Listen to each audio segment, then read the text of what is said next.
أعوذ بالله من الشيطان الرجيم. بسم الله الرحمن الرحيم. الحمد لله رب العالمين، والصلاة والسلام على أشرف الخلائق أجمعين، سيدنا وسيد الأولين والآخرين، حبيبنا وحبيب إله العالمين، إمام المرسلين وخاتم النبيين، أبي القاسم المصطفى محمد. اللهم صل على محمد وآل محمد وعلى أهل بيته الطيبين الطاهرين الهداة المهديين المعصومين المظلومين، واللعنة الدائمة على أعداء الحق والدين. أما بعد، فقد قال الله تعالى عز اسمه في محكم كتابه ومتقن خطابه. بسم الله الرحمن الرحيم.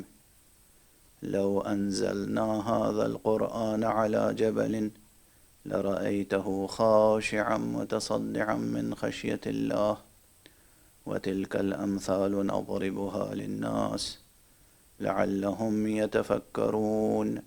صدق الله العلي العظيم. اللهم صل على محمد وآل محمد. ایک اور بلند تر صلوات. اللهم صل على محمد وآل محمد.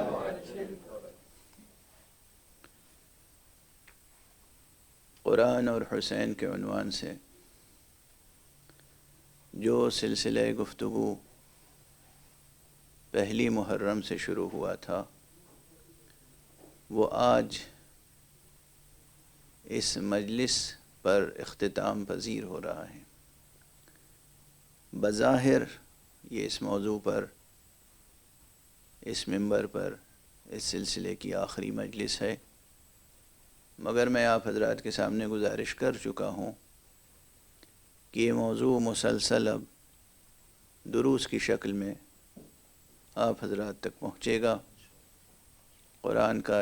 قرآن کی شان اعجاز اور سرکار سید الشہداء ابو عبداللہ الحسین اللہم صل علی محمد وآل محمد علیہ الصلاۃ والسلام کی زبان مبارک پر جن جن مواقع پر، صرف ان 9-10 دنوں میں نہیں، صرف خطبات عاشورہ میں نہیں، اصلاً شأن تلاوت حسین، جہاں تک بھی روایات میں موجود ہے، کہاں کہاں سید الشہداء علیہ الصلاۃ والسلام کی گفتگوؤں میں قرآن مجید کے حوالے آئے ہیں، وہ انشاءاللہ میں اپنے اسلوب میں، طالب علمانہ اسلوب میں درس کی شکل میں عرض کروں گا، اس لیے کہ درس کے تقاضے بھی بہت اہم ہیں۔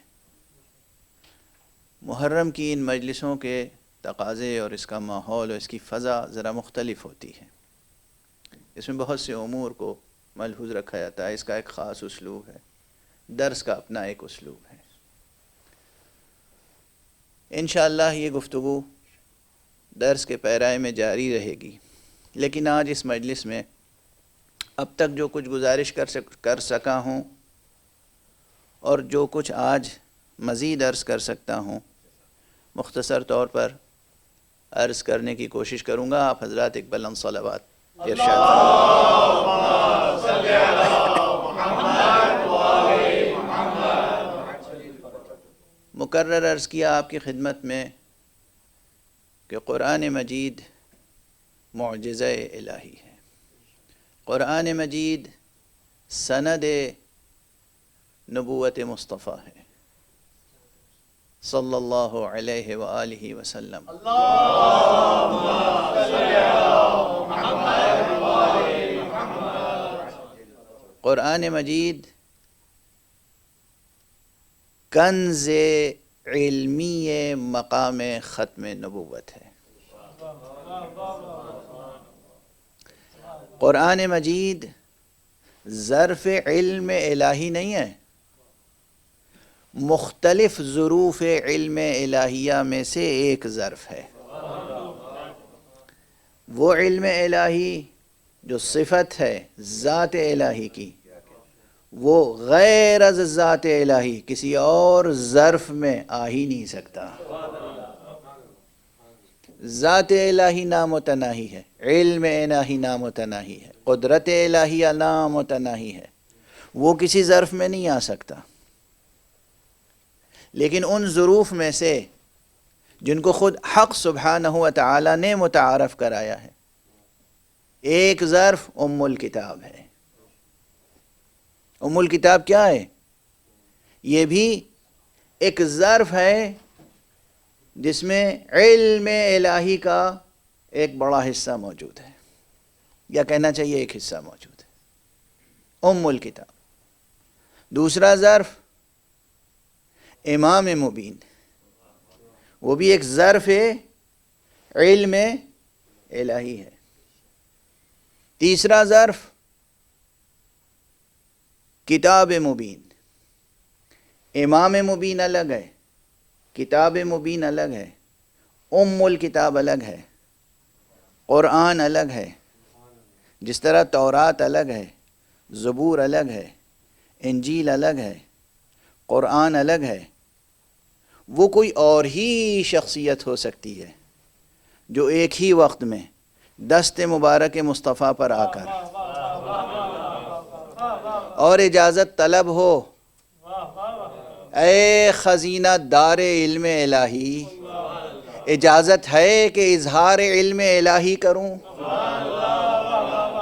ایک صلوات پڑھ دیجئے محمد۔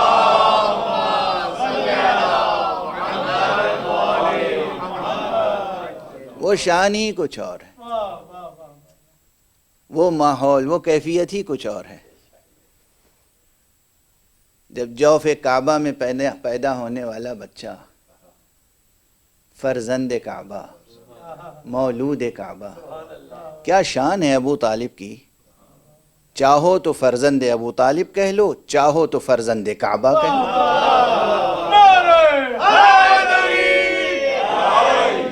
کیا شان،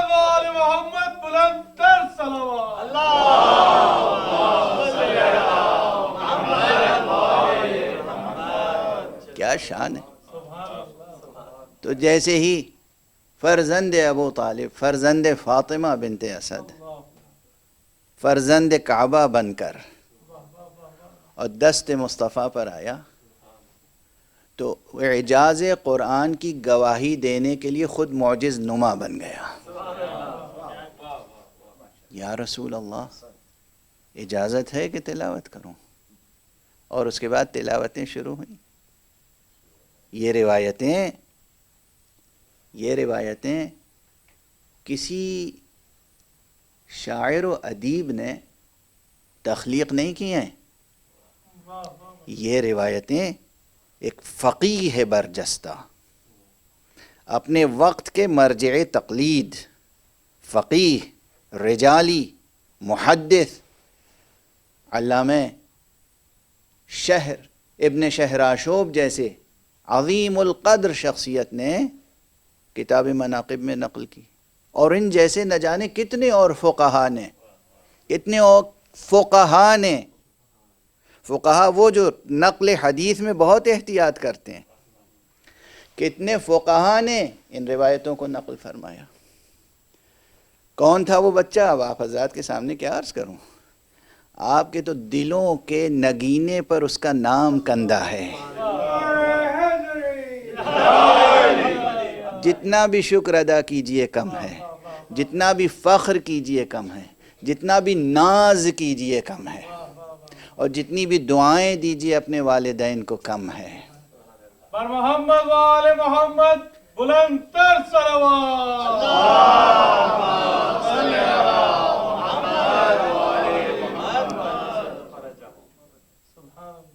تو کبھی کبھی ایسا ظرف علم بھی سامنے آتا ہے۔ ام الکتاب الکتاب کتاب مبین، امام مبین اور خاتم النبیین. اور فرمانا تو بہرحال قرآن وہ کتاب ہے جو کنز و گنجینہ علم الہی ہے مقام ختم نبوت کے لیے، اور سند نبوت مصطفیٰ ہے.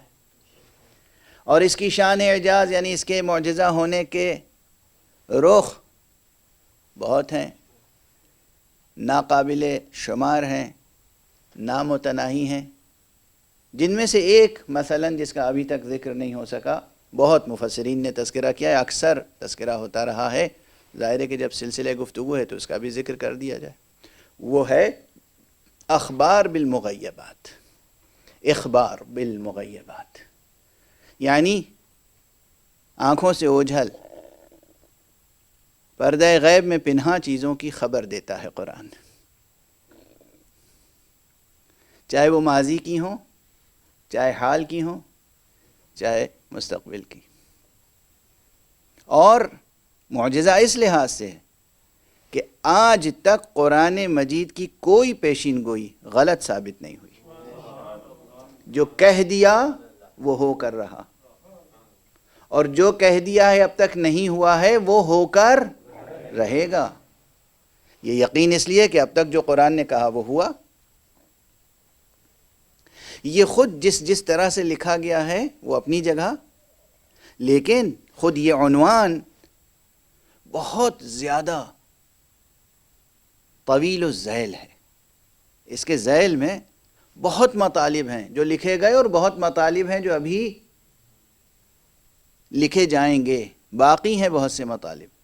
میں صرف ایک مشہور مثال کو عرض کر کے آگے بڑھ جاؤں کہ جس وقت قرآن مجید نازل ہو رہا تھا اسی عرصے میں بہت سی پیشن گوئیاں قرآن نے کی اور وہ پوری ہوئیں. پوری نہ ہوتی تو ظاہر ہے کہ وہیں حجت نعوذ باللہ باطل ہو جاتی، وہیں دعوت مصطفیٰ صلی اللہ علیہ وآلہ وسلم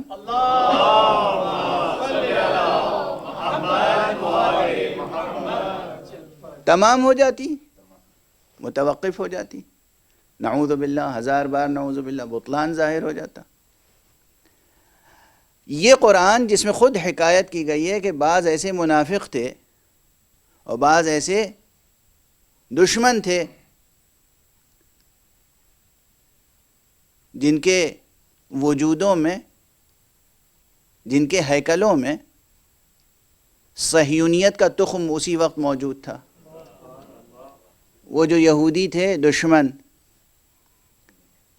وہ آپس میں مشورے کرتے تھے اور ایک دوسرے سے کہتے تھے کہ جاؤ صبح صبح سویرے سویرے ایمان لے آؤ، اور دن ڈھلتے ہوئے اعلان کر دو کہ ہم تو ایمان ضرور لائے تھے مگر ہمارے لیے یہ سچا دین ثابت نہیں ہوا.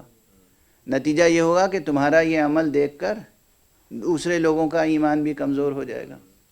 جہاں یہ ماحول موجود ہو کہ صبح ایمان لاؤ اور شام کو کفر اختیار کر لو، کفر کا اعلان کر دو، یا یوں کہوں کہ صبح ایمان کا اعلان کر دو اور شام کو اپنے کفر کو ظاہر کر دو، ہیں؟ جہاں یہ ماحول موجود تھا وہاں قرآن مجید نے ایسی باتیں کہیں کہ اگر کوئی جھٹلا سکتا تو جھٹلانا اس کے لیے آسان ہوتا. مثلا سورہ تبت یدا ابی لہب وتب، یہ ابو لہب کی زندگی میں نازل ہوا، اور اس میں اعلان کر دیا گیا کہ نہ مال اس کے کام آئے گا، نہ اولاد اس کے کام آئے گی، اور اس کا ٹھکانہ جہنم ہے. اعلان کر دیا نا. کیوں جہنم ہے؟ اس لیے کہ یہ کافر ہے. ابھی زندہ ہے وہ شخص، ابھی زندہ ہے وہ شخص. اگر وہ خود بھی جھٹلانا چاہتا تو کہتا اب تو ہم ایمان لے آئے. صبح کہتا کہ اب تو ہم ایمان لے آئے، اور شام ہوتے ہوتے کیا کہتا؟ یہ کیسا قرآن ہے، یہ کیسا نبی ہے جس نے میرے لیے کہا تھا کہ میں جہنمی ہوں، اب تو میں ایمان لے آیا، میں تو جنتی ہو گیا، اس کا مطلب یہ قرآن جھوٹا ہے، اس کا مطلب اب میں اسلام ترک کر رہا ہوں۔ نعوذ باللہ، غور فرما رہے ہیں آپ؟ اخبار بالغیب، زندہ ہے ابو لہب اور اعلان ہو گیا کہ یہ جہنمی ہے، نتیجہ کیا ہوا؟ تاریخ نے دیکھا سیاسی طور پر بھی جھوٹ بولنے کے قابل نہ رہا، خاتمہ کفر پر ہوا، قرآن کی سچائی پہ حرف نہ آیا۔ یہ ہے اخبار بالغیب، بعد میں ہونے والے واقعات کی خبر دیتا ہے قرآن، اور اس شان سے دیتا ہے کہ وہ واقعہ اسی طرح ہو کر رہتا ہے۔ نہ جانے کتنے اور واقعات ہیں ایسے جس کی قرآن مجید کی آیتوں میں صراحتاً یا کنایتاً بات کہی گئی، اور پھر جو بات کنایے کے طور پہ قرآن میں کہی گئی تھی اسے صراحت کے ساتھ رسول اللہ صلی اللہ علیہ وآلہ وسلم نے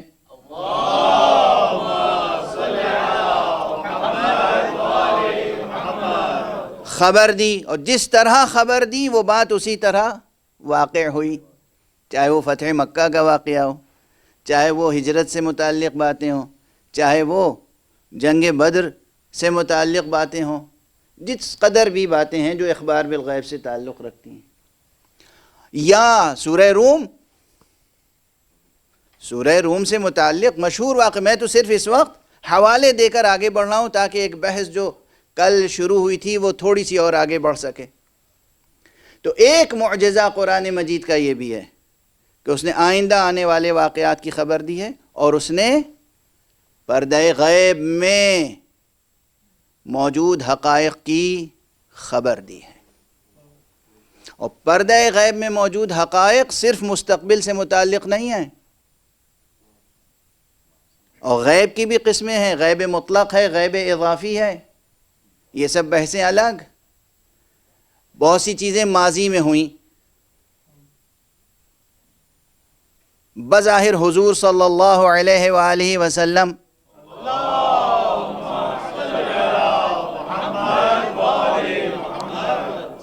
اس وقت اپنے ظاہری پیکر کے ساتھ موجود نہیں تھے اس کرۂ ارضی پر، اور اسی مناسبت سے بہت سی آیتوں میں یہ بات کہی گئی ہے کہ اے محمد یاد کرو اس وقت کو جب تم نہ تھے۔ تو اس کے یہ معنی نہیں ہے کہ تم واقعاً نہ تھے، اس کے دو پہلو ہیں۔ یہ چیز موجود ہے کہ تم اپنے اس ظاہری پیکر کے ساتھ اس کرۂ ارض پر موجود نہ تھے، اور جس معاشرے میں تھے مشرکین و کفار کے انسانی معاشرے میں، وہ انسانی معاشرہ بہرحال موجود نہ تھا، تو اس انسانی معاشرے کی نسبت سے وہ چیزیں غیب کی ہیں، اور اس غیب کو بیان کر رہا ہے قرآن مجید، اور اس کے بعد محققین تحقیق کرتے ہیں تو اسی نتیجے پہ پہنچتے ہیں جس نتیجے پر قرآن پہنچا۔ اب یہ اجمالی عنوانات ہیں، سینکڑوں صفحوں کی کتابیں لکھی گئی ہیں ان ایک ایک عنوانات پر، اور ابھی لکھی جائیں گی۔ قرآن مجید کی ایک شان اعجاز اخبار بالمغیبات، اخبار بالغیب سے ہٹ کر وہ اسٹیٹمنٹس ہیں، وہ بیانات ہیں جو قرآن مجید کے نزول کے زمانے میں جن کی تصدیق ممکن نہ تھی،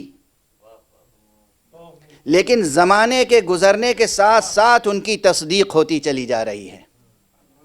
یہ اصطلاحاً اخبار بالغیب کے زمرے میں نہیں آتی ہیں آیتیں، لیکن یہ آیتیں وہ قرآنی بیانات ہیں جن کی تصدیق جیسے جیسے تجربہ انسانی، عقل انسانی، علم انسانی آگے بڑھتا چلا جا رہا ہے، تصدیق ہوتی چلی جا رہی ہے۔ یہ بھی ایک پہلو ہے، اور ان پہلوؤں کی طرف اشارہ کر کے اب ظاہر ہے یہ طالب علموں کے لیے صرف ایک حوالہ ہے اور ایک غور و فکر کا عنوان ہے، تحقیق کا عنوان ہے کہ کتنے وہ اسٹیٹمنٹس ہیں، کتنے وہ قرآنی بیانات ہیں جن کا جن کی علمی تصدیق زمانے میں ہوتی گئی اور ابھی اسی طرح ہوتی جائے گی. یہ قرآن کی شان اعجاز ہے. اور وہ علوم سے متعلق ہیں، چاہے وہ علم طب سے متعلق ہوں، کونیات سے متعلق ہوں، کاسمولوجیکل ریئلٹیز ہوں، یا انسان کی صحت و جسم اور مختلف علمی شعبوں سے متعلق ہوں. بعض علوم ایسے ہیں جن پر ابھی بہت کام کرنے کی ضرورت ہے، چونکہ پوری دنیا اس وقت زیادہ تر حصہ لوگوں کا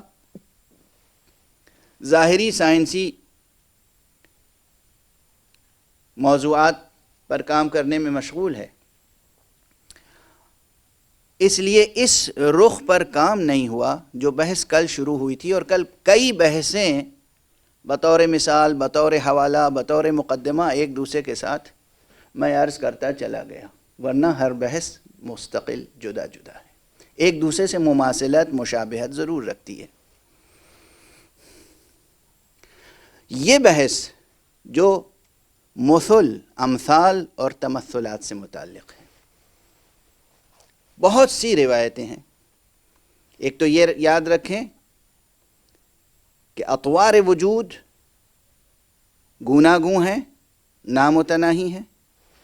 ہر سطح وجود پر ہر موجود بغیر بدن کے نہیں ہے، مگر اس کا بدن اس سطح وجود پر اسی سطح وجود کے مطابق ہے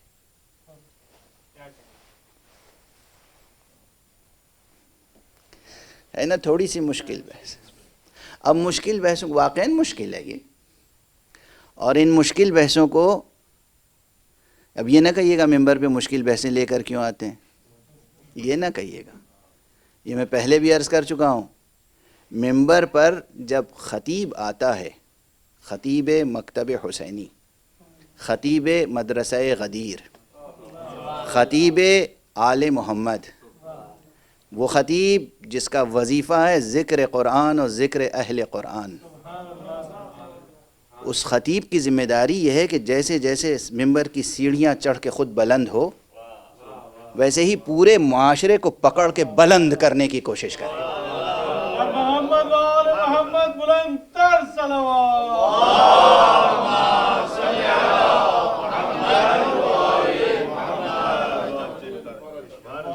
معاشرہ بلند نہیں ہوگا تو حق ممبر ادا نہیں ہوگا. اب دیکھیے پھر وہ بات سے بات نکلتی ہے، معاشرہ کیسے بلند ہوگا؟ پورا انسانی معاشرہ، اور بالخصوص جو کلمہ گو حضرات ہیں. یہ یاد رکھیے کہ بغیر قرآن اور حقیقت قرآن سے وابستگی ممکن نہیں ہے کہ آپ بلند ہو سکیں. قرآن مجید کی مثال بھی حبل اللہ سے دی گئی ہے، اور جان قرآن، محافظ قرآن، نفس قرآن حضرت امیر المومنین علی ابن ابی طالب علیہ السلام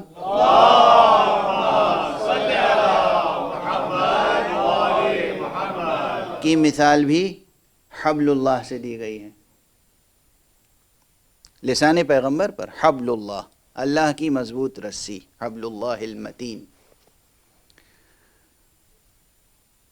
یہ رسی کی مثال کیوں دی گئی؟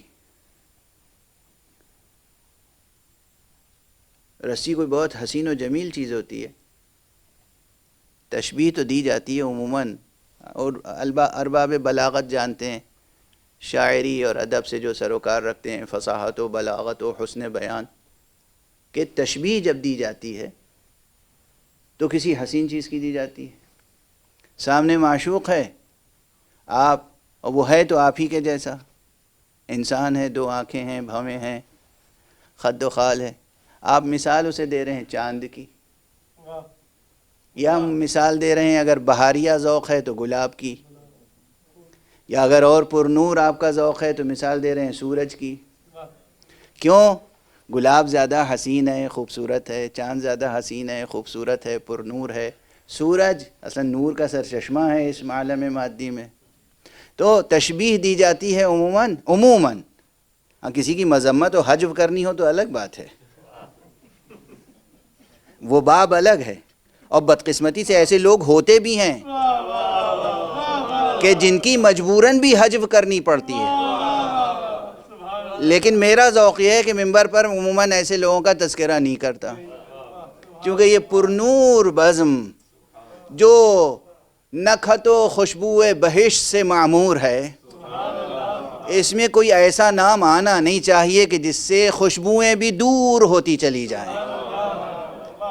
تو ایسے مجبوراً ہیں ایسے کردار جن کی مذمت کرنی پڑتی ہے، جن کی حجو کرنی پڑتی ہے. لیکن عموماً وہاں بھی تشبیہیں آتی ہیں تو وہ ظاہر ہے وہ اسی قسم کی تشبیہیں ہوتی ہیں. لیکن عموماً تشبیہ جب لفظ تشبیہ آتا ہے، لفظ استعارہ آتا ہے تو اسی اعتبار سے آتا ہے. اصل یہ ہے کہ تشبیہ حسین ہو. بھیا رسی کون سی بڑی حسین چیز ہے، وہ بھی اس زمانے. اب تو آج کل تو ماشاءاللہ وہ پلاسٹک کی بٹی ہوئی رسیاں، رنگین، لال، پیلی، نیلی، مطلب کیا خوبصورت مضبوط چمکتی ہوئی ڈیزائن والی اچھی اچھی رسیاں ہوتی ہیں. اس وقت مونج کی رسی، اور اب وہ سب آپ حضرات جانتے ہوں گے. رسی کوئی حسین چیز تو ہے نہیں کہ جس سے تشبیہ دی جائے. پھر تشبیہ کیوں دی گئی؟ میرا خیال ہے یہ بحث سب بچے سمجھ جائیں گے. رسی کا سب سے زیادہ استعمال کیا ہے؟ رسی اس زمانے میں جب قرآن نازل ہو رہا تھا، سب سے زیادہ معاشرہ انسانی کے لیے سب سے زیادہ جو استعمال تھا وہ تھا کنویں سے پانی نکالنا. یقین فرمائیے باقی سب استعمال رسی کے ثانوی ہیں، وہ سب کمتر درجے پہ. اصل استعمال ہے کنویں سے پانی نکالنا. کنویں سے جب پانی نکالتے ہیں تب یہ سب بیان اس لیے کر رہا ہوں تاکہ تشبیہ مکمل ہو جائے. تو کیا ہوتا ہے؟ ایک ڈول یا ایک بالٹی یا کوئی ظرف، کوئی برتن رسی کے ایک سرے پہ بندھا ہوتا ہے، اور رسی کا ایک سرا اوپر کسی صاحب اختیار اور صاحب قوت کے ہاتھ میں ہوتا ہے. وہ اسے اوپر سے ڈھیلتا ہے وہاں تک جہاں تک پانی میسر آ جائے. جب وہ ظرف پانی سے بھر جاتا ہے تب وہ رسی کو کھینچنا شروع کرتا ہے. اب جو چیز نیچے ہے وہ اوپر چلی جاتی ہے.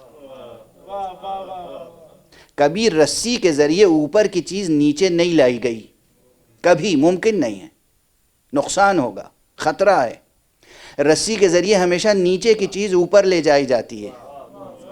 اتنی بات سمجھ میں آئی نا؟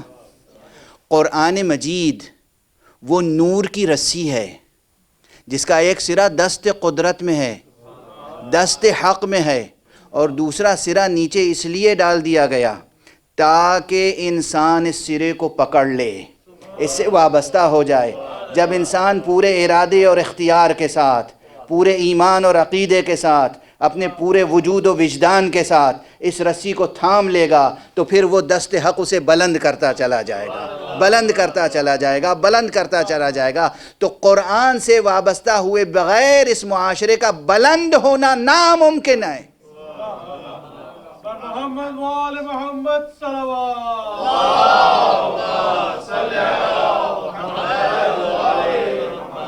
یہی شان قرآن کی ہے، یہی شان اہل بیت کی ہے. اسی لیے امیر المؤمنین علی ابن ابی طالب علیہ السلام کو بھی تشبیہ دی گئی حبل اللہ المتین، حبل اللہ المتین.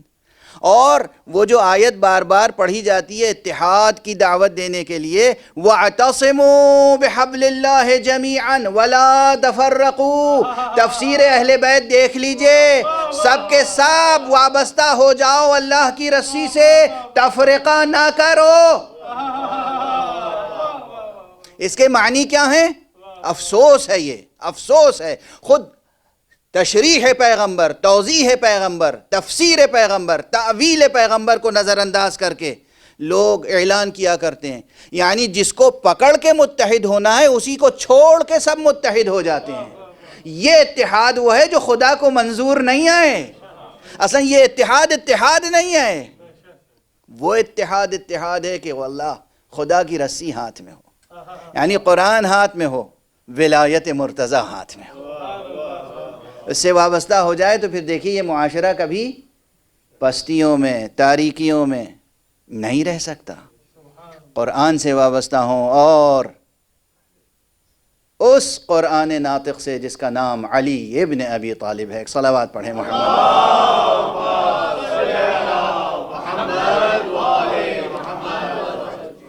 بغیر اس کے بلند نہیں ہو سکتے۔ تو بہرحال یہ تو ایک کلی اور اٹل اور قیامت تک کا فارمولہ ہے جو میں نے عرض کر دیا۔ قرآن سے وابستہ ہوں، قرآن بھی حبل اللہ ہے، اور جان قرآن سے وابستہ ہوں جس کا نام علی ابن ابی طالب ہے، اور یہی راز تھا، دونوں کو ایک ہی لقب دیا گیا لسان مصطفیٰ سے، اور یہی راز تھا کہ وصیت میں بھی دونوں چیزوں کا تذکرہ کیا گیا۔ انی تارک فیکم الثقلین کتاب اللہ وعطرتی اہل بیتی، اور اس وقت اہل بیت سے مراد ذات مبارک علی ابن ابی طالب۔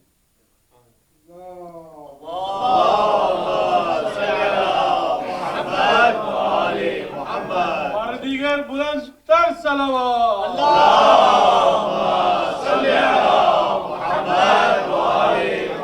آپ تو ماشاءاللہ جوان، وہ سمجھ گئے جو میں عرض کرنے جا رہا تھا کہ آپ تو ماشاءاللہ جوان ہیں اور شاعر بھی ہیں۔ آپ نے اپنی قوت کے ساتھ صلوات بھیجی، لیکن وہ بظاہر اپنے بڑھاپے کے روب میں آ گئے ہیں۔ آپ کو اس سے بہتر صلوات بھیجنی چاہیے۔ ایک بلند صلوات بھیج دیجیے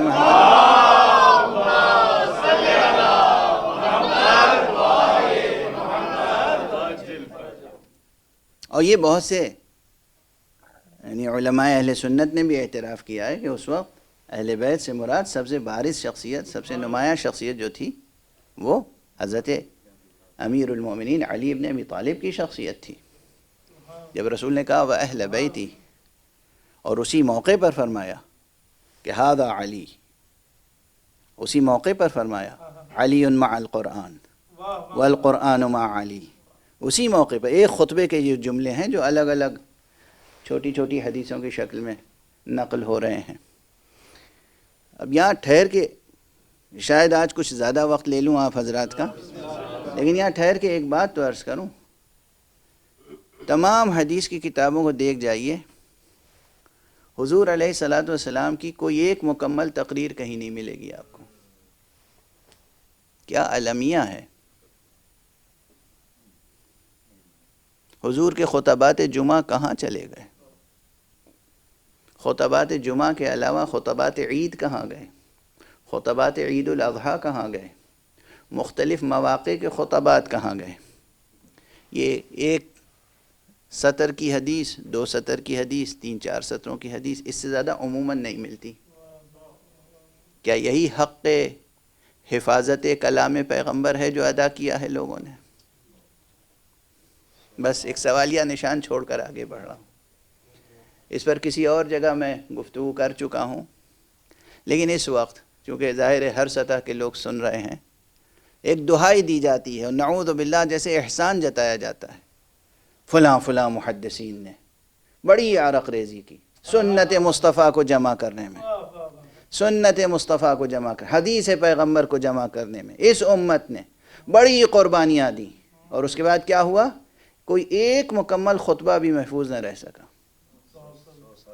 ایک مکمل خطبہ، ہر خطبے کے چھوٹے چھوٹے جملے کاٹ کاٹ کے ادھر منتشر کر دیے گئے۔ اس میں کیا مصلحت تھی؟ اس میں کیا مصلحت تھی؟ اور ایسے بھی تھے جنہوں نے پیغمبر کی حیات طیبہ میں حدیثیں خود سن کر لکھیں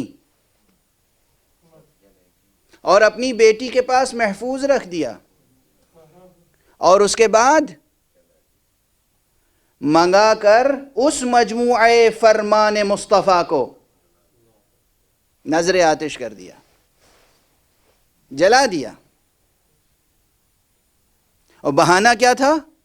خوف یہ ہے کہ کہیں قرآن میں خلط ملط نہ ہو جائے۔ پوری زندگی رسول کے ساتھ رہے، لہجہ قرآن اور لہجہ محمد میں فرق نہ کر سکے۔ یہی اعجاز قرآن کا ادراک تھا، یہی شعور تھا. اور پھر قرآن کا سہارا لے کر اس پیغمبر کے کلام کو ضائع کر رہے ہیں جس پیغمبر کے لیے خود قرآن نے کہا ہے جو پیغمبر دیں وہ لے لو، جس چیز سے روکیں اسے ترک کر دو. تو پیغمبر نے جو کچھ عطا کیا، جو کچھ دیا، اسے نظر آتش کر رہے ہیں. خدا کی قسم کیا امت تھی. ضبط کیجئے گا، ایک جملہ کہے بغیر آگے نہیں بڑھ سکتا. کوئی کلام پیغمبر نظر آتش کر رہا تھا، کوئی اس در پیغمبر کو نظر آتش کر رہا تھا جس دروازے پر آ کر مسلسل کہتے تھے السلام علیکم یا اہل البیت.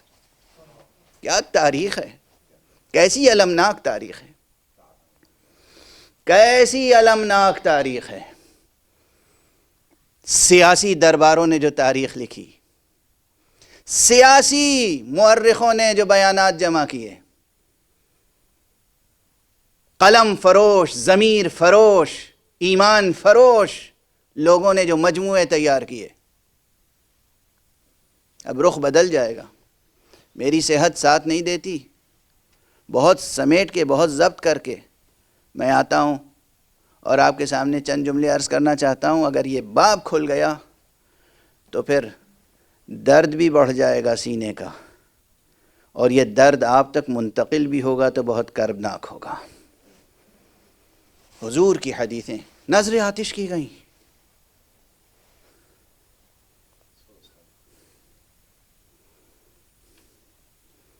اور درباروں سے اعلان کیا گیا اصحاب پیغمبر کو، خبردار حدیث رسول بیان نہ کرنا، خبردار حدیث پیغمبر بیان نہ کرنا. کیا حفاظت ہے سنت پیغمبر کی، کیا حفاظت ہے. ایسے ماحول میں بہت سی وہ چیزیں جس طرح باقی رہنی چاہیے تھی باقی نہیں رہیں. لیکن جو بات کل میں نے عرض کی تھی اور مسلسل عرض کر رہا ہوں، جن کے پاس نہیں رہیں محرومیت ان کی قسمت ہے. ایسا نہیں ہے کہ موجود نہیں ہیں، ایسا نہیں ہے کہ باقی نہیں رہیں. قرآن بھی تحریف سے محفوظ رہا، پورا متن دین تحریف سے محفوظ رہا، چاہے وہ اقلیت کے پاس ہو یا اکثریت کے پاس، ہے تو محفوظ. اگر اقلیت کے پاس بھی متن دین، اصل دین، جوہر دین، روح دین اور قرآن مجید محفوظ ہے تو بس محفوظ ہے. کوئی یہ نہیں کہہ سکتا کہ آپ کہتے ہیں محفوظ ہے تو تحریف کیسے ہو گئی. وہ جنہوں نے تحریف کی، تحریف نہیں کی، فسق اختیار کیا، گناہ کیا، جرم کیا، دین کے دائرے سے خارج ہو گئے. دین کے دائرے سے خارج ہونا یا گناہ کرنا، اللہ نے یہ ذمہ نہیں لیا ہے کہ ہم کسی کو گناہ نہیں کرنے دیں گے. اللہ نے یہ ذمہ لیا ہے گناہ کرنے والے کرتے رہیں گے، تحریف کی کوشش کرنے والے کرتے رہیں گے، دین کو مٹانے والے اپنی کوششیں کرتے رہیں گے. لیکن میں وعدہ کرتا ہوں، میں یہ کہتا ہوں انا نحن نزلنا الذکر ونحن لہ لحافظون. میں کہتا ہوں کہ اب یہ دین باقی رہے گا، یہ قرآن باقی رہے گا، یہ شریعت باقی رہے گی، یہ ذکر باقی رہے گا، اور کردار معصوم باقی رہے گا. محمد وآل محمد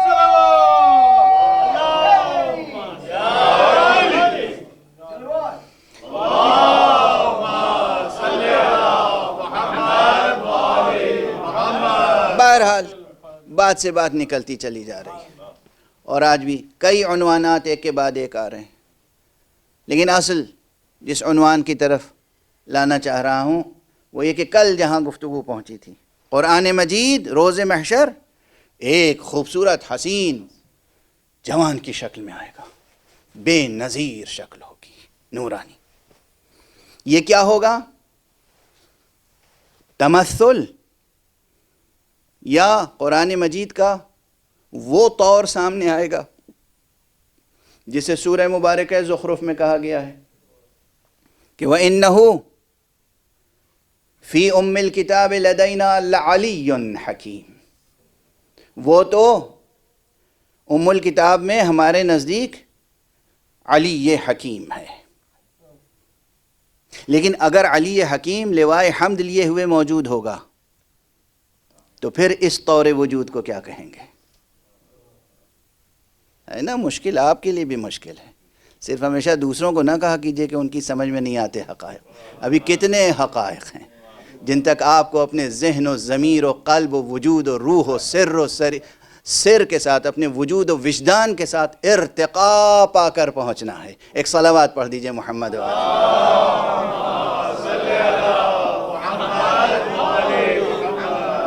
کتنے مطالب ہیں، کتنے مقامات ہیں، اور ارتقاء کا ایک ہی قانون ہے، اقرأ ورقہ۔ قرآن پڑھتے جاؤ، ترقی کرتے جاؤ، ایک ایک آیت پڑھو گے، ایک ایک درجہ بلند ہوتے جاؤ گے۔ یہ جنت کے لیے کہا گیا ہے۔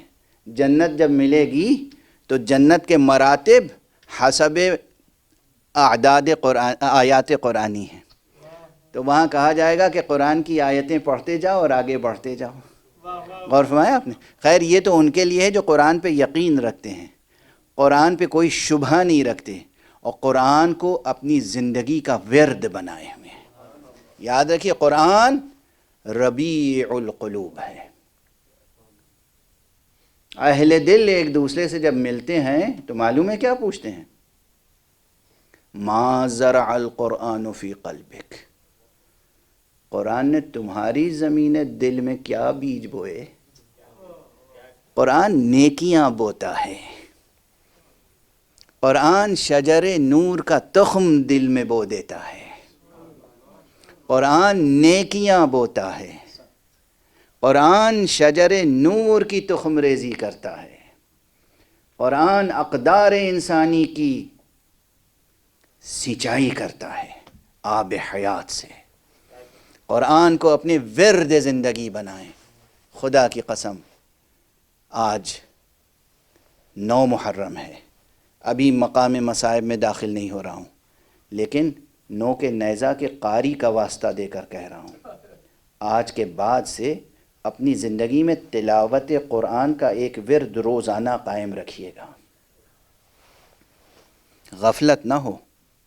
جی عمر کی جس منزل میں بھی ہیں، آپ ایک صفحہ قرآن روز پڑھ سکتے ہیں۔ قرآن مصحف کھول کے اپنی آنکھوں سے پڑھیے گا، زبانی یاد ہے نہیں، جو زبانی یاد ہے اسے بھی کھول کے۔ اس کی ایک تاثیر بیان کی ہے معصوم نے، اگر زبانی بھی یاد ہے تو قرآن کھول کے سامنے رکھو، دیکھ کے پڑھو، اللہ تمہارے والدین کے گناہوں کو معاف فرمائے گا، ان کی مغفرت فرمائے گا، اگر وہ کافر بھی ہوں گے تو ان کے بھی عذاب میں تخفیف ہو جائے گی، اگر وہ کافر بھی ہوں گے تو ان کے بھی عذاب میں تخفیف ہو جائے گی اگر تم آنکھوں سے قرآن کھول کر پڑھو گے مصحف۔ قرآن پڑھنے کی ایک زندگی میں روش قائم کریں، ایک صفحہ صحیح، 2 صفحہ صحیح، 1 جز صحیح، نصف جز صحیح، 1 پارہ، آدھا پارہ، 1 سورہ، قرآن ضرور پڑھیں۔ قرآن ربیع قلوب ہے، دلوں کی بہار ہے قرآن، دلوں کی بہار ہے قرآن۔ ہاں لیکن یہ قرآن جب پڑھیں تو جس جذبے سے پڑھیں اس میں جذبہ ولایت ہونا چاہیے، ولایت امیر المومنین علی ابن ابی طالب، ورنہ یہ بھی حدیث پیغمبر کا حصہ ہے، رب تال للقرآن والقرآن یلعنہ، بہت سے ایسے قرآن کی تلاوت کرنے والے ہیں کہ وہ قرآن کی تلاوت کر رہے ہوتے ہیں، قرآن ان پہ لعن کر رہا ہوتا ہے، کیونکہ آپ قرآن کے الفاظ پڑھیں گے، قرآن کے معنی کو ضائع کریں گے، آپ قرآن کی آیتیں پڑھیں گے اور ان کے احکامات کو ضائع کریں گے، آپ قرآن کے الفاظ پڑھیں گے اور جانے قرآن کو پامال کریں گے، ظاہر ہے کہ قرآن لعن کرے گا۔ یہ چیزیں بہت براہ راست عرض کر رہا ہوں، لیکن چونکہ ظاہر ہے اس سلسلے کی آخری مجلس ہے تو کچھ چیزیں براہ راست عرض کرنا چاہ رہا تھا تاکہ جوانوں کے لیے، نوجوانوں کے لیے، بچوں کے لیے، حتیٰ کہ بزرگوں کے لیے ایک دستور العمل ضرور پہنچ جائے۔ یہ میری طرف سے نہیں، یہ تو رسول اللہ اور اہل بیت رسول سے ہونے والے ائمہ اطہار کا دیا ہوا دستور العمل ہے۔ ایک صلوات پڑھ دیجئے محمد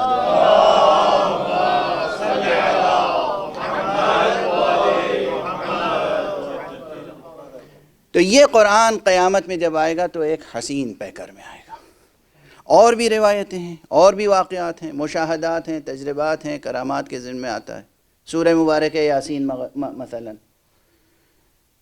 دیکھنے والوں نے دیکھا کہ کوئی شخص دفن کیا گیا اور اس کے بعد ایک حسین و جمیل نوجوان آیا جو قبر میں داخل ہو گیا۔ اب اشارہ کر رہا ہوں میں، تفصیل سے تو واقعات میں کبھی پڑھتا ہی نہیں ہوں، عموماً اشارہ کر کے۔ بعد میں مکاشفات کے نتیجے میں، چاہے وہ مکاشفہ بتوسط معصوم ہو یا بتوسط ولی اللہ یا بتوسط عارف باللہ، معلوم ہوا یہ حسین پیکر جو تھا یہ سورہ یاسین، سورہ یاسین نے قبر میں داخل ہو کر کہا کہ گھبرانے کی بات نہیں ہے، تم مجھے روز پڑھتے تھے نا، تلاوت کرتے تھے، ہم تمہاری مدد کے لیے آ گئے۔ اور فرمایا آپ نے، میں فشردہ پوری داستان، پوری روایت، پوری حکایت نہیں عرض کر رہا ہوں، ہر سورے کا ایک پیکر ہے اور پھر پورے قرآن کا ایک پیکر ہے، بلکہ کہنا چاہیے ہر آیت کا ایک پیکر ہے۔ ہر آیت کے ضمن میں تہ در تہ مضامین ہیں اور ہر مضمون کا ایک پیکر ہے۔ یہ بحث کی گئی ہے آج تک، کتنی مشکل بحث ہے۔ یہ پیکر الگ الگ ہوں تو ہر پیکر اپنی جگہ ایک درخشاں آفتاب ہے، اور یہ سب پیکر ایک دوسرے میں سمٹ آئیں تو پھر وہ حسین و جمیل پیکر وجود میں آتا ہے کہ شہداء کی آنکھیں بھی خیرہ ہوتی ہیں، انبیاء کی آنکھیں بھی خیرہ ہوتی ہیں، اور اعلان ہوتا ہے تو فراز عرش سے اعلان ہوتا ہے کہ تم نے پہچانا نہیں، یہ قرآن مجید ہے۔ یہ سب مسائل روایت کی زبان میں جو موجود ہیں، لسان روایت میں جو آئے ہیں، اسے علمی اور انسانی منطقی سطح پر کس طرح حل کریں گے؟ حل کرنے کی کوشش کی جائے یا نہیں؟ اور ہمارے یہاں یا صرف غلو اور ضعیف و منکر اور یہ سب اصطلاحیں استعمال کر کے کلام معصوم کو نعوذ باللہ ضائع کر دیا جائے؟ اگر معصوم کی زبان پر یہ مطالب آئے ہیں، انہوں نے بیان کہاں کیا؟ عالم الست میں؟ انہوں نے بیان کہاں کیا؟ اسی زمین پر۔ جب یہاں بیان کیا انہوں نے تو ہمیں یہیں رہتے ہوئے اپنی عقل کے ذریعے سے ان معضلات کو حل کرنا ہے۔ ان معضلات کو حل کرنے کے نتیجے میں جب اعمال فکر کریں گے، یعنی فکر کا استعمال کریں گے، تو پھر مقدمات ترتیب دینے ہوں گے۔ مقدمات ترتیب دینے کے بعد نتائج تک پہنچیں گے۔ یہ مقدمات اور نتائج علوم کی شکل میں سامنے آئیں گے۔ غور فرما رہے ہیں آپ؟ کتنے علوم کی تاسیس ہو چکی اور ابھی کتنے علوم کی تاسیس کلام معصومین کی روشنی میں باقی ہے۔ ہاں، یہ بحث یہاں سے لے کر حوضے تک کارآمد ہے۔ جو جہاں تک اس کو سن سکے اور ذہن و ضمیر میں جگہ دے سکے۔ جب یہ بحث چلے گی، ایک تو یہ پیکر ہے ہمارا آپ کا جسمانی۔ اب یہاں مثال کے طور پر عرض کروں، شاید یہ مطلب مکرر ہو لیکن عرض کر لینے دیجئے کہ خود آپ اپنے پیکر کو کن کن شکلوں میں دیکھتے ہیں۔ یہاں پر ایک اہم بحث ہے اور وہ خواب سے متعلق۔ ہم آپ سب خواب دیکھتے ہیں، ایک تو آپ کا یہ جسم ہے، اور ایک جب خواب آپ دیکھتے ہیں تو اس خواب میں بھی آپ اپنے آپ کو دیکھتے ہیں، اپنے بزرگوں کو دیکھتے ہیں۔ مثلا کسی نے اپنے والد کو خواب میں دیکھا کہ والد آئے تھے، بیٹھے، گفتگو کی، مجھے شیرینی دی، کوئی تحفہ دیا، مجھے نصیحتیں کی، چلے گئے۔ اس طرح کے خواب دیکھتے ہیں۔ آپ جب بیدار ہوتے ہیں تو والد کا پیکر بھی ذہن میں ہوتا ہے، کلام بھی ذہن میں ہوتا ہے، یاد رہتا ہے، اس چیز کی لذت بھی یاد رہتی ہے۔ اور ہمارے آپ وہ ایک پیکر تو آپ دفن کر چکے خاک میں، اب یہ مرحوم والد کو جو خواب میں دیکھا، یہ کون سا پیکر ہے؟ بحثیں بہت ہیں یہاں پر، یہ صرف تقریب ذہن کے لیے مثال دے رہا ہوں۔ تو ایک جسم ہے یہ مادی، ایک جسم ہے مثالی، اسے کہتے ہیں جسم مثالی یا جسم برزخی۔ ایک جسم، اسے بھی بدن کہیں گے یا جسم کہیں گے یہ کہنا مجبوری ہے، لیکن جسے مثل کہتے ہیں وہ بھی عالم بالا میں انہیں مثل برزخ، مثل مجردہ کہتے ہیں، تجریدی ایبسٹریکٹ مثل، ایبسٹریکٹ فارمز. یہ ایبسٹریکٹ فارمز یعنی ایبسٹریکٹ کس سے؟ میٹر کی کیریکٹرسٹکس سے، مادے کی خصوصیات سے. بہت بوجھل ہو گئی گفتگو نا، بہت مشکل ہو گئی، ابھی آپ سرشار ہو جائیں گے جب. اور یہ سب ایک ہی وجود کے مختلف پیکر ہیں. حق سبحانہ و تعالی، حق سبحانہ، یہ بحث بالکل سمیٹ دی، بہت بیچ میں چیزیں باقی ہیں، مقدمات باقی ہیں، نتائج باقی ہیں، تفصیلات باقی ہیں. ظاہر ہے ایک تقریر میں سب سمیٹ کر عرض نہیں کیا جا سکتا. حق سبحانہ و تعالی جب کسی کو اختیار عطا کرتا ہے، قدرت عطا کرتا ہے، تو پھر وہ یہ قدرت اور اختیار بھی عطا کرتا ہے. ایک منزل وہ آتی ہے، ایک منزل وہ آتی ہے کہ جب حق سبحانہ و تعالی کی عنایت سے، اس کی عطا سے، اس کی عطا سے، اس کی عنایت سے ایک موجود اس پر قادر ہوتا ہے کہ خود اپنی ہی تمثیل، اپنا ہی وجود ایک سے زیادہ خلق کر سکے، ایک سے زیادہ خلق کر سکے. یہ آپ کے لیے ناممکن نظر آ رہا ہے، وہاں ممکن ہے، ممکن نہیں، واقع ہے. جاؤ، یقین نہ آئے تو در علی پر جاؤ، آزمائش کے لیے، امتحان کے لیے دعوت کرو. ایک وقت میں 40 حضرات پہنچ جائیں، کریں دعوت، ایک دن میں، ایک ساعت میں، ایک وقت میں سب دعوت کریں. آقا نماز مغرب و عشاء کے بعد آج ہمارے یہاں تناول فرما لیجئے گا. یا ابن ابی طالب آج نماز عشاء کے بعد ہمارے یہاں تناول فرما لیجئے گا. اے رسول کے جانشین آج نماز عشاء کے بعد ہمارے یہاں تناول فرما لیجئے گا.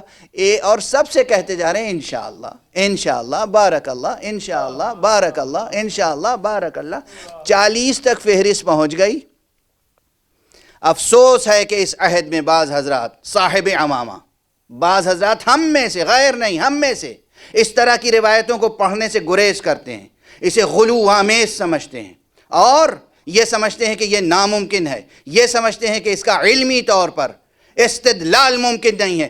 یہ فقیر عرض کر رہا ہے علمی طور پر، حکمی طور پر بھی استدلال ممکن ہے، نقلی اعتبار سے بھی ثابت ہے. اور جو عرفاء ہیں واقعاً انقلابی عرفاء، جو صرف صوفی محض نہیں ہیں، خانقاہی نہیں ہیں، جو اصولی بھی ہیں، درایت و رجال میں بھی قدم رکھتے ہیں، اور فقیہ و مجتہد ہونے کے ساتھ عارف بھی ہیں، وہ مقام بحث میں اس بات کرتے ہیں، استشہاد کرتے ہیں. میری روح فدائے نام حضرت امام خمینی ہو جائے، جنہوں نے اپنے ابحاث میں ثابت کیا اور مثال دی کہ یہ روایت اہل غلو کی نہیں ہے، یہ حقیقت ہے. لوگوں نے 40 جگہ علی ابن ابی طالب کو بلایا. علی ابن ابی طالب ایک وقت میں 40 جگہ موجود تھے.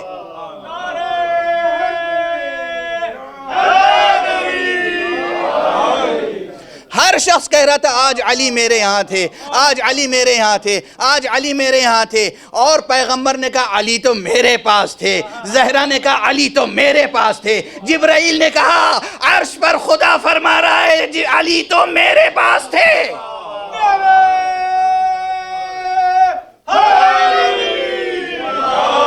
صلوات.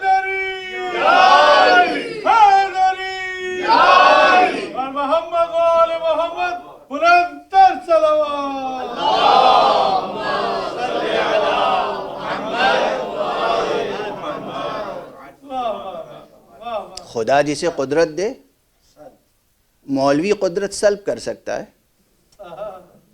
اللہ جسے کوئی ملکہ دے، اختیار دے، قدرت دے، طاقت دے، اسے حضرت محدث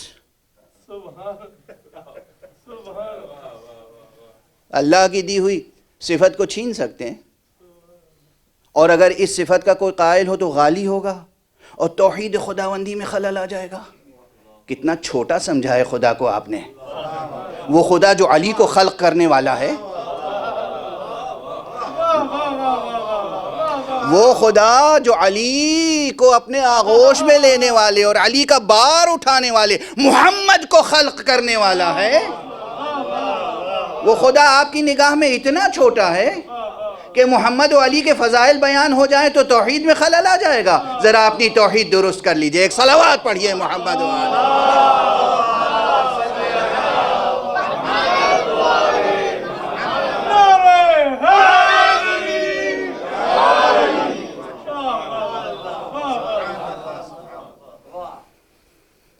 وہ تو 40 مقامات پر. اچھا ایک بات اور عرض کروں، مدد کرنے کے طریقے ہوتے ہیں. کبھی مدد کھل کے کی جاتی ہے، کبھی مدد پوشیدہ رہ کے کی جاتی ہے. زیادہ اچھی حسین بڑی مدد وہ ہوتی ہے جو پوشیدہ رہ کے کی جاتی ہے. ٹھیک ہے نا؟ اور یہ جو خواب کی مثال تھی، مثال ہی تھی، مثال دی جاتی ہے تقریب ذہن کے لیے. آپ کسی مسئلے میں الجھے ہوئے ہوں اور دعا کر کے سوئیں اور خواب میں آپ کے والد آ جائیں اور اس مسئلے میں ہدایت کر کے چلے جائیں. مدد ہوئی یا نہیں ہوئی؟ ہوئی مدد. اچھا اسی طرح یعنی وہ تو ظاہر بظاہر لوگوں نے 40 جگہ مدعو کر لیا تھا، تو اس ظاہری جسم کے ساتھ ہر ایک کی دعوت قبول کی. اب اس میں شک نہ کیجئے کہ ایک وقت میں کرۂ ارض پر جتنے بھی لوگ مدد کے لیے پکاریں،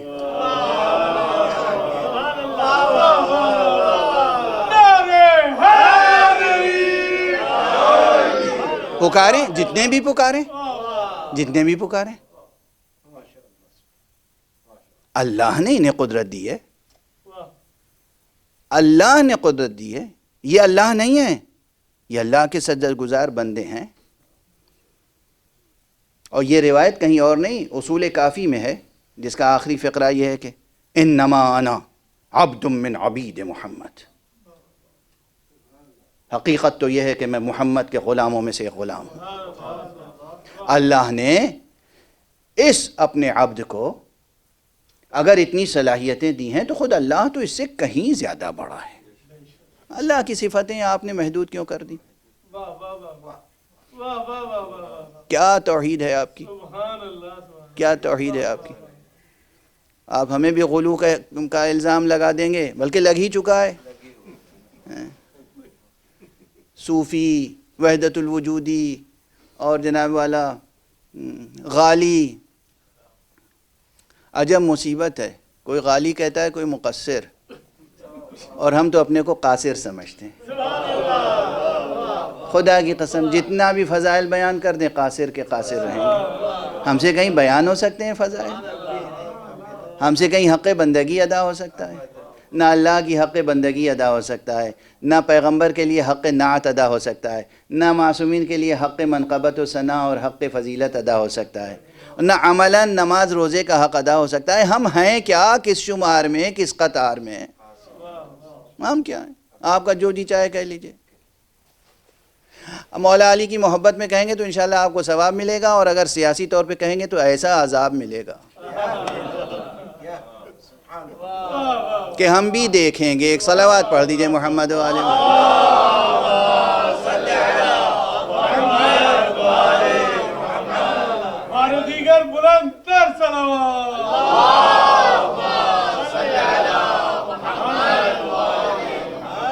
ہم بھی دیکھیں گے. ہاں آپ کو اجازت دے رہے ہیں، مولا علی کی محبت میں جو چاہیں کہیے. محبت اگر درمیان میں نہیں، محبت ہوگی، آپ ہمیں برا بھی کہیں گے تو ہم آپ کو بوسہ دیں گے، آپ کو شکریہ کہیں گے. لیکن اگر محبت علی سچی نہیں ہے اور سیاسی طور پر بیان بازیاں ہو رہی ہیں تو پھر ہم بھی دیکھیں گے اور آپ بھی دیکھیے گا. ٹھیک ہے نا؟ ایک اور بلندتر صلوات پڑھ دیجئے.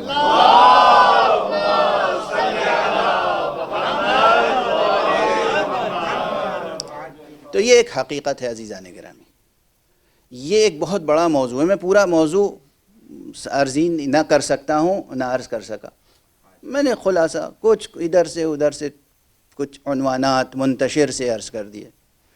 یہ علم، یہ بحث مثل، امثال اور تمثلات کی بہت بڑی وسیع ہے، جس کا حق ابھی تک کسی حکیم و فلسفی نے ادا نہیں کیا ہے. بحثیں ہوئی ہیں، انکار نہیں کر رہا، ہوئی ہیں جس قدر ہو سکا، لیکن یہ اس سے کہیں زیادہ وسیع الذیل ہے، اور اس میں کئی شعبے ہیں شاخ در شاخ، وہ مثل سے لے کر اور ہمارے تمثلات تک اور ہمارے اعمال کی تجسیم تک. ہمارے اعمال کی تجسیم تک آپ جو عمل کرتے ہیں، جو نیت کرتے ہیں، اس کی ایک شکل بن جاتی ہے. جو خیال آتا ہے اس کی ایک صورت بن جاتی ہے. جو فکر ہے آپ کی، وہ جو مضمون آپ نے ادا کیا، جو عمل کیا آپ نے، خدا کی قسم بس اب میری طاقت ساتھ چھوڑ رہی ہے، میں تو ہمت سے کام لے رہا ہوں، تو ایک فقرے میں آپ کی طبیعتیں منقلب ہو جائیں گی. ظاہر شب عاشور کی مجلس ہے. خدا کی قسم اگر سورہ مبارکہ یاسین کی بھی کوئی صورت ہے، اگر قرآن کے چھوٹے چھوٹے سوروں کی بھی صورتیں ہیں، تو یہ جو مجلس عزا ہے نا، یہ بھی ایک ایسا عمل ہے کہ اس کی بھی ایک پرشکوہ صورت ہے. اور وہ بھی قبر میں، برزخ میں، محشر میں شفاعت کے لیے آئیں گی، گواہی دیں گی. یہ فضائیں گواہی دیں گی کہ یہ شخص ذکر حسین سنتا تھا، یہ شخص ذکر حسین کرتا تھا، یہ شخص غم حسین میں اشک بار ہوتا تھا، یہ آقا کا سلامی تھا، سلام پڑھتا تھا، یہ آقا کا نوحگر تھا، نوحے پڑھتا تھا، یہ آقا کا مرثیہ گو یا مرثیہ خان تھا، مرثیے پڑھتا، یہ آقا کا ذاکر تھا، یہ آقا کا ماتمی تھا. سب اعمال محفوظ ہیں عزیزو، سب اعمال محفوظ ہیں. امید لگا کے رکھو ذات حق سے، اخلاص کے ساتھ اعمال ادا ہوں. آج زیادہ دیر تک مصائب بھی نہیں پڑھ سکوں گا، بالکل میری طاقت ختم ہو چکی ہے. آج اس منبر کی روایت کے مطابق 2 عظیم شہادتوں کی طرف اشارے کیے جاتے ہیں. کل حضرت علی اکبر کا تذکرہ ہوا تھا، آج آقا حسین کے چھماہ شیر خار کا تذکرہ ہوتا ہے. اجرکم علی اللہ. بس گفتگو کا دامن سمیٹ رہا ہوں. روز عاشورہ آقا حسین نے خطبے پر خطبے دیے، ارشاد و ہدایت کا سلسلہ جاری تھا، اور پھر قربانیوں پہ قربانیاں پیش کی، دین کی حفاظت کے لیے، قرآن کی حفاظت کے لیے. بار بار متعدد خطبوں میں متعدد آیتیں تلاوت فرمائیں، جن آیتوں کی شأن تلاوت سے بڑی تفسیری اور فقہی بحثیں وابستہ ہیں کہ اس موقع پر اسی آیت کی تلاوت کیوں کی. اب طاقت نہیں ہے، ورنہ وہ باتیں عرض کرتا آپ کے سامنے. اور ایک فقرہ ایسا ہے قرآن کا جو ہے آیت قرآن کی ایک آیت کا جز ہے، لیکن آقا حسین نے اسے اپنے اس سفر میں بار بار پڑھا ہے، اور ہر بار اس فقرے کے بعد ایک فقرے کا اضافہ کیا ہے، ایک فقرے کا اضافہ کیا ہے. وہ فقرہ بھی قرآن میں آپ سب کو یاد ہے. وہ فقرہ بھی مقام فضائل میں پہلے میں عرض کر چکا ہوں کہ دراصل یہ فقرہ سب سے پہلے ادا ہوا تھا زبان مبارک علی ابن ابی طالب سے. انا للہ و انا الیہ راجعون. چونکہ اس وقت نزول وحی کا سلسلہ جاری تھا، یہ فقرہ خدا کو اپنے اس عبد خالص کا یہ فقرہ اتنا پسند آیا کہ خدا نے اسے متن قرآن میں شامل کر لیا، تحسین کے ساتھ، داد و تحسین کے ساتھ، بشارت کے ساتھ. اور خدا کی قسم اگر عہد نبوت جاری رہتا اور عہد نزول قرآن جاری رہتا تو آقا حسین نے جو اس فقرے کے بعد فقرہ ادا کیا ہے آج وہ بھی قرآن کا حصہ ہوتا، اس لیے کہ دونوں برابر کے فقرے ہیں. علی نے کہا تھا انا للہ و انا الیہ راجعون، حسین نے کہا انا للہ وَإِنَّا إِلَيْهِ رَاجِعُونَ رِضًا بِقَضَائِهِ وَتَسْلِيمًا لِأَمْرِهِ. اجرکم علی اللہ. سخن معصوم، سخن حسین، کلام حسین کا اعجاز بھی یہ ہے کہ خدا کی قسم اس جملے کو میزان قرآن کے علاوہ کسی اور میزان میں تولا نہیں جا سکتا. کیا عظیم فقرہ ہے، کیا عظیم فقرہ ہے. تمام دنیا کے علماء ادب و بلاغت کو اگر قرآن ان کے سامنے سے ہٹا کر صرف یہ جملہ پیش کیا جائے انا للہ و انا الیہ راجعون رضا بقضائہ و تسلیما لامرہ، تو ہر شخص گواہی دے گا کہ یہ ایک ہی تجلی ہے. دونوں کلام اس پورے جملے میں ایک ہی تجلی ہے. اس جملے کو، دونوں فقروں کو ایک دوسرے سے الگ نہیں کیا جا سکتا. بس آپ سے اب عرض کرنے کی ضرورت تو نہیں ہے کہ یہ کس وقت کہا ہے امام نے. ہاں، جب حضرت مسلم کی شہادت کی خبر ملی تو آپ نے اس وقت فرمایا تھا انا للہ و انا الیہ راجعون عند اللہ نحتسب انفسنا. لیکن اس وقت یہی فقرہ یا اس سے ملتا جلتا فقرہ آپ نے حضرت قیس ابن مسہر صیداوی کی شہادت کی خبر ملنے پر کہا. جب حضرت مسلم ابن عوذہ شہید ہوئے، جب حضرت حبیب شہید ہوئے، آپ نے انا للہ بار بار کہا ہے. لیکن یہ فقرہ رضا بقضائہ و تسلیما لامرہ یہ آخری بار کہا ہے جب 6 مہینے کے بچے کا لاشا.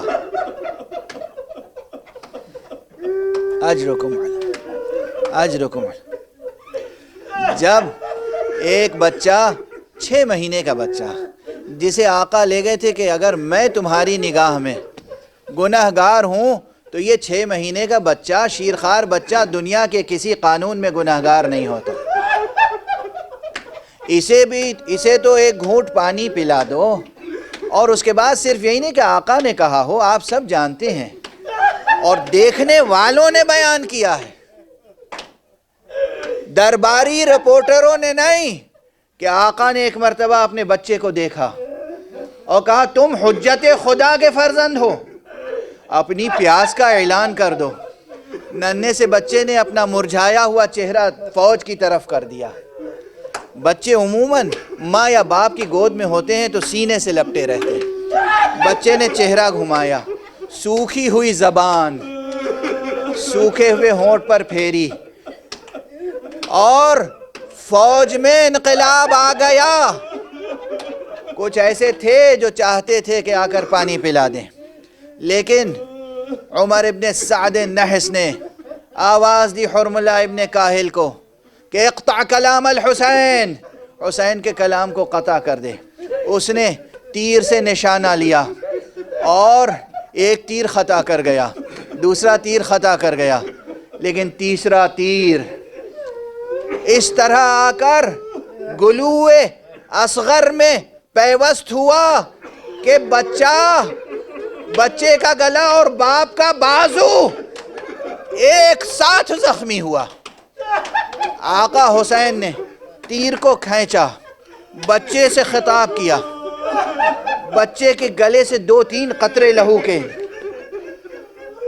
آسمان کی طرف دیکھا، زمین کی طرف دیکھا، اور اس کے بعد اپنے چہرے پر مل کے کہا بیٹے گواہ رہنا، اسی طرح میں نانا رسول اللہ کی خدمت میں حاضر ہوں. اجرکم علی اللہ، اجرکم علی اللہ. میں اس موقع پر خواتین بھی سن رہی ہیں، بچے بھی سن رہے ہیں، مومنین سن رہے ہیں. مکتب حسینی کی تربیت گاہ ہیں یہ مجلسیں. سنو کس طرح خدا کا احترام باقی رکھتے ہیں، کس طرح توحید کا عقیدہ سلامت رکھتے ہیں، کس طرح قرآن اور دین کی حرمتوں کو محفوظ رکھتے ہیں. سنو جناب رباب، اس 6 ماہے کی ماں، اس 6 ماہے کی ماں، کسی روایت میں نہیں ہے نا کہ وہ معصومہ تھیں. معصومہ تو نہیں تھیں، لیکن معصوم کے حرم میں داخل تھیں. امام کی تربیت، امام کی توجیہات، امام کی تعلیمات، امام کی صحبت میں رہنے کا اثر کیا تھا. عموماً کوئی عام سی خاتون ہوتی تو کیا کیا گلہ کرتی، کیا کیا فریاد کرتی، کیا کیا نوحے کرتی. ہم کرتے ہیں، ہمیں کرنے کا حق ہے، ہمیں کرنا ہے، ہمارا فریضہ ہے. لیکن جب چھدا ہوا گلا لے کر صغیر کو آقا حسین خیمے کے دروازے پر آئے اور دامن ابا کو ہٹایا. ایک مرتبہ ماں نے دیکھا اور نہ خدا سے گلا نہ شوہر سے شکوا، پورا مرثیہ ایک چھوٹے سے جملے میں. ارے میرے بچے، کیا تیرے جیسے بھی نہر کیے جاتے ہیں؟ بنیا مثلک ینحار. بس آج کی مجلس تمام ہوئی. ایک چھوٹا سا فقرہ رباب کا اور ایک چھوٹا سا فقرہ زینب کا. اب طاقت نہیں ہے کہ سرکار سید الشہداء امام حسین کی شہادت پڑھ سکوں. شہادت عظمیٰ کا بیان ممکن نہیں، مگر ایک جملہ جب کوئی نہ تھا، ہر قربانی حسین خدا کی بارگاہ میں پیش کر رہے تھے. اکبر کو پیش کیا، قاسم کو پیش کیا، اصغر کو پیش کیا، اون و محمد کو پیش کیا. 72 لاشیں، 72 قربانیاں خدا کی بارگاہ میں پیش کی. جب خود حسین گھوڑے سے زمین پر آئے اور آپ کا گلا کٹ گیا، زینب آئی. اب فاطمہ نہیں ہے بظاہر، محمد نہیں ہے، اور آکے کا پروردگار اللہم تقبل منا ھذا القربان. پروردگار ہم اہل بیت مصطفیٰ کی طرف سے یہ قربانی قبول فرما. انا للہ وانا الیہ راجعون رضا بقضائه وتسلیما لامرہ. انا للہ وانا الیہ راجعون رضا بقضائه وتسلیما لامرہ. انا للہ وانا الیہ راجعون رضا بقضائه وتسلیما لامرہ. پروردگار ہمیں علوم قرآن اور معارف اہل بیت سے آشنا فرما. پروردگار ہمیں قرآن اور اہل بیت پر اپنی جانیں نثار کرنے کی کامل توفیق عطا فرما. پروردگار ملت اسلامیہ کو ملت قرآن و ملت اہل بیت بنا دے. پروردگار معبود مالک، تجھے واسطہ ہے قرآن و اہل بیت کا، تجھے واسطہ ہے کربلا کے شہیدوں کا، تجھے واسطہ ہے سید الشہداء ابو عبداللہ الحسین کا. اس قرۂ ارض سے برائیوں کو، گناہوں کو، بیماریوں کو، فتنوں کو دور فرما. پروردگار اسے ظلم و جور سے بھر چکی ہے یہ دنیا، اب اسے عدل و انصاف سے بھر دے. پروردگار ہمارے علماء اعلام کو اپنی خاص حفظ و امان میں رکھ، مرجعیات حقہ کو اپنی خاص حفظ و امان میں رکھ.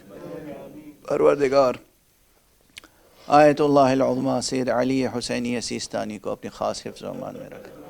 رہبر ملت اسلامیہ حضرت ولی فقیہ آیت اللہ خامنی کو اپنی خاص حفظ و امان میں رکھ. پروردگار یہ ماتمی، یہ سلامی حسین کے، یہ عزادار، انہیں خاص اپنی حفظ و امان میں رکھ. پروردگار روئے زمین پر جہاں جہاں مسجدیں ہیں، امام بارگاہیں ہیں، دینی مدرسے ہیں، پروردگار ان کو اپنی خاص حفظ و امان میں رکھ. پروردگار عالم انسانیت کو اپنے فیض رحمانیت سے سرشار فرما.